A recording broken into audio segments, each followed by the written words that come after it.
Nah, ini adalah dashboardnya nih Pak.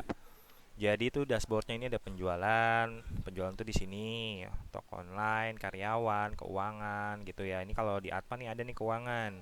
Di Advan juga dia ada analisa laporan. Kalau di Basic dia nggak ada nih, nggak ada keuangan, nggak ada analisa laporan gitu. Nah di sini kalau mau cek penjualan di dashboard itu dia tampilan pertama kali kalau kita klik penjualan ke dashboard itu tampilannya gini Pak.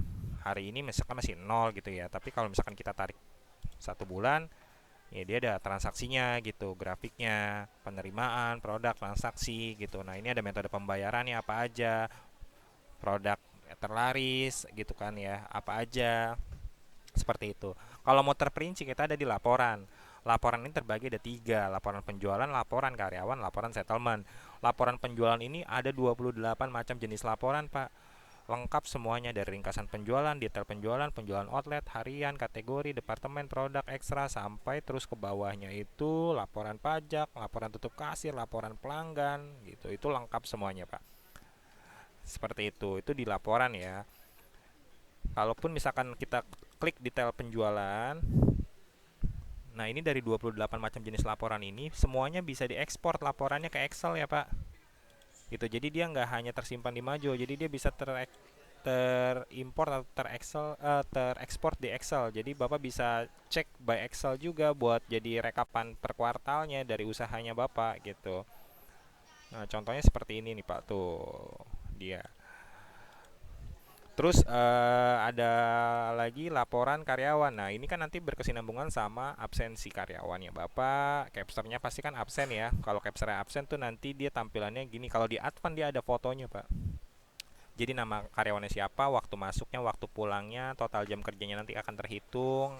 Absennya itu via apa, statusnya diterima atau ditolak. Kalau ditolak misalkan di sini keterangannya ditolak karena apa? Dia nggak sesuai dengan SOP kerja gitu ya. Atau diterima contohnya. Terus komisi. Nah, ini komisi nanti bisa di tracking semuanya dari sini. Seperti itu, Pak. Misalkan si kasir ini dapat 5.000, Ajis misalkan dapat 35.000 gitu. Ini bisa ditarik per bulan juga. Mau dilihat dari bulan apa komisinya karyawan Bapak, itu bisa gitu. Nanti cara mengatur komisinya gimana? Itu tinggal ke pengaturan, daftar karyawan, kita tambahin dulu karyawannya nih.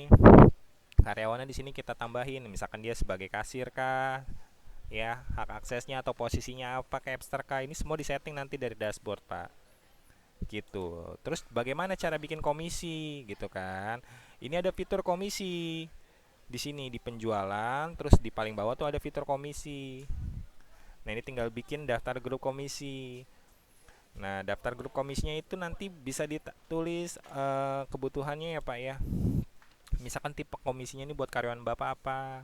Misalkan persenan kah, atau produk kah, atau transaksi kah? Tipe komisinya misalkan bisa komisi per produk atau per transaksi nominal gitu ya. Misalkan kita pilih produk cukur rambut anak, nah komisinya berapa gitu ya Pak ya. Misalkan komisinya 10% atau komisinya misalkan 5% gitu ya Pak. Nah itu bisa ya Pak ya, gitu. Nanti diatur semuanya di sini.